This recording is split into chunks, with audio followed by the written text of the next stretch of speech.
سلام دوستان عزیز، خوش اومدید به یه ولاگ دیگه. البته امروز ولاگمون یه جور متفاوته، اینه که ویدیو من اینجوری که من دارم خودمو میسازم. البته تا اینجاش سختشو گرفتیم، ولی کارهای داخل و بعد این سرامیک و اینجا چیزا مونده و این که الان اینجا باید تمیزکاری کنم. همه اینایی که اینجا هستن، تخته و اینجور چیزا، همه اینا رو باید صاف کاری کنم. اینجا رو صاف کنم. اینم یه اتاق دیگه، اینم دستشویی، بعد اینم یه اتاق خواب دیگه. خب اینجا رو که میبینید همه سگه ها اینجا رو کندن. خب اول بعد این همه اینا رو صاف کاری کنم. اینا که برداشت نمیشن، بعد اینجا گذاشته بشه. بعدن که کار شروع شد اینا یکی یکی خودشون استفاده میشه. بعد این که من اول برم اینجا رو صاف کنم. بعدش چی کار میکنم؟ اینجا که میبینید اینشن بعد اینجا لیول نیست. اینجا که میبینید بعد تا اینجا لیول باشه. تا اینجا که لیول شد، بعد موزاییک و همون سرامیک سیمان و اونجور چیزا اون شنه که اونجا میبینید، بعد این شنو بیارم بریزم اینجا. کار وقتگیریه، سخته، ولی بعد انجامش بدم. خب بعد این که اینجا رو میبینید خیلی بالاست، زور میخواد تا اونو بردارم و بیارم اینجا.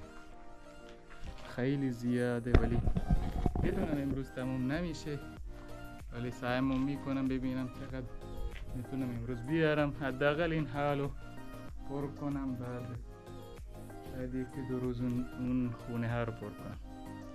خب برو بریم.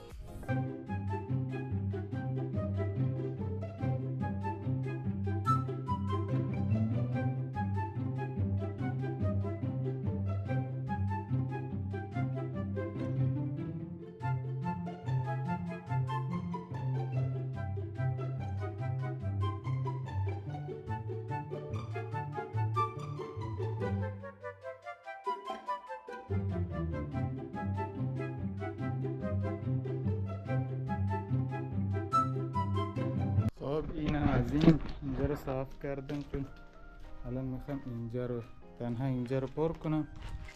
اگه وقت شد بعد اینجا رو هم پر کنیم. خب زمان بره ولی بعد انجامش بدم.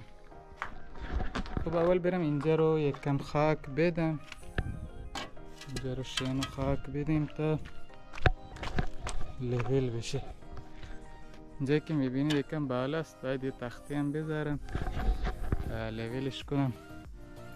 بعد این شنو از اینجا برداریم و بریم داخل. خب بریم اینو هم انجامش بدیم.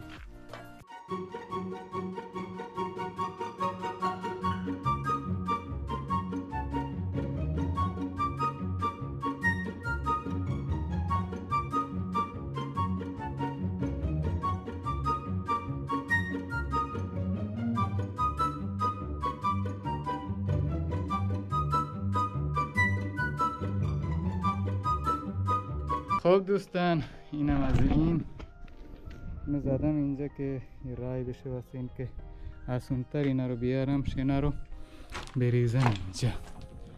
دیگه خسته شدم، نصف کار رو رفتیم، بعد نصف دقیقش مونده. اینم به خاطر اینه که گرمی اذیتم نکنه، به سرم نزنه تا دیوونه بشم. خب برو بریم به امید خدا.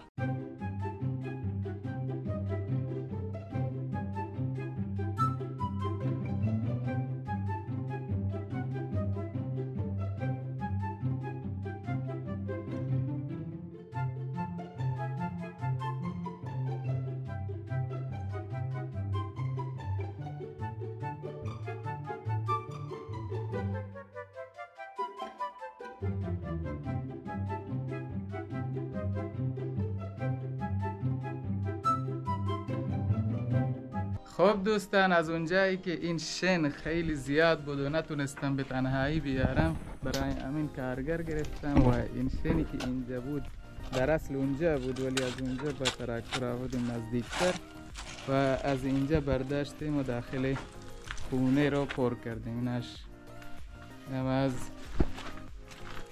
خونه که هر سه تا خونه رو با شن پر کردیم به خاطر اینکه روی اینی که اینجاست این شن روی این فرش میاد، بعد رو فرش هم صافکاری میکنند و اینجا داخل حال هم کاشی میاد. بعد چیز دیگه که هست اینجا رو با سیمان رو آب میکنند و داخلش یکم گچ هم میذارن، بعد به این میزنن. اینو 3 دست میزنن، یه دست آب سیمان بهش نیرو میگن، و دست دوم همون کچا یا که نارس و دست سوم هم همون پکا که صافکاری. به سقف میزنن و دیوار هم هنوز کار نشده. همه اینا انشالله یک 10 روزی یا یه هفته کار میشه. و الان اینجایی که میبینید لوله میزنن به خاطر بالف و همون لامپ و پنکه. بعد این هم از این خونه که این همش تمام شده، فقط مونده این یه تکه که این هم انشالله امروز تمام میشه. خب این بود از کار شن و سقف. بقیه کارم مونده، مثل این لوله هایی که از اینجا میرن به تراس همون کنتور. این همه لوله هستن که باید برق رو وصل کنیم همه اینا.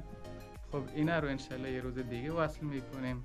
این ولاگمون رو امروز تموم میکنیم. امیدوارم از این ویدیو خوشتون اومده باشه. اگه خوشتون اومده حتما ویدیو رو لایک کنید و چینل رو سابسکرایب بکنید. خب تا یه ویدیو دیگه و یه ولاگ دیگه شما رو به خدای بزرگ میسپارم. خدا یارو نگهدارتون.